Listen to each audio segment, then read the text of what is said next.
অমিতাৰ সৈতে মাংস। নমস্কাৰ বন্ধু বান্ধৱীসকল, আহকচোন আজি আমি অমিতাৰ সৈতে লোকেল মুৰ্গীৰ এখন তৰকাৰী বনাওঁ। প্ৰথমতে আমি মাংসখিনি অকণমান মিঠাতেল আৰু নিমখ লৈ পেলাই মেৰিনেট কৰি ৰাখিম।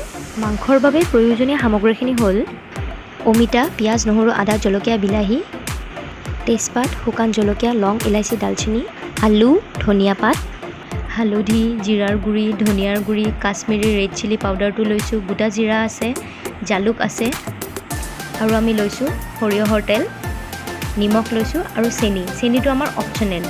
এতিয়া আমি মিক্সিৰ জাৰ এটা লৈছোঁ আৰু তাতে আমি পিঁয়াজ, নহৰু, আদা, জলকীয়া, বিলাহী, গৰম মছলাখিনি দি দিম, তেজপাত আৰু শুকান জলকীয়াটো নিদিওঁ আৰু লগতে আমি দিম হালধি, জিৰাৰ গুড়ি, ধনিয়াৰ গুড়ি, জালুক, গোটা জিৰা, ৰেড চিলি পাউডাৰ।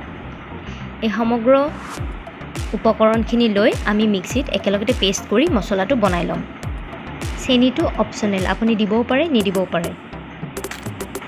মছলাখিনি আমাৰ ৰেডি হৈ গ'ল। এতিয়া আমি কেৰাহীত সৰিয়হৰ তেল দিছোঁ, তাত আমি তেজপাত আৰু শুকান জলকীয়াটো দি পেলাই মছলাখিনি তেল ওলোৱালৈকে ভাজিম।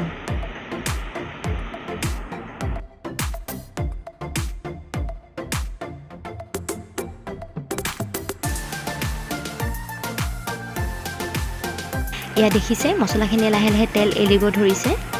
এতিয়া আমি ইয়াতে মাংসখিনি আৰু লগতে অমিতা, আলু দি পেলাই ভাজিম।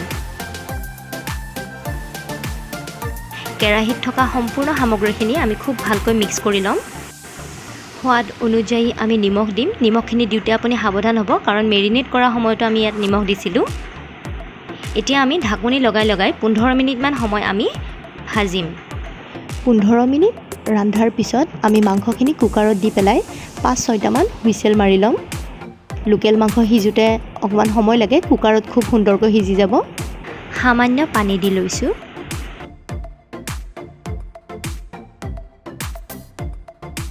মই 6টা হুইচেল মাৰি ল'লোঁ। এতিয়া মাংসখিনি খুব সুন্দৰকৈ সিজি গৈছে। এতিয়া আমি ইয়াতে ধনিয়াৰ পাত দিম।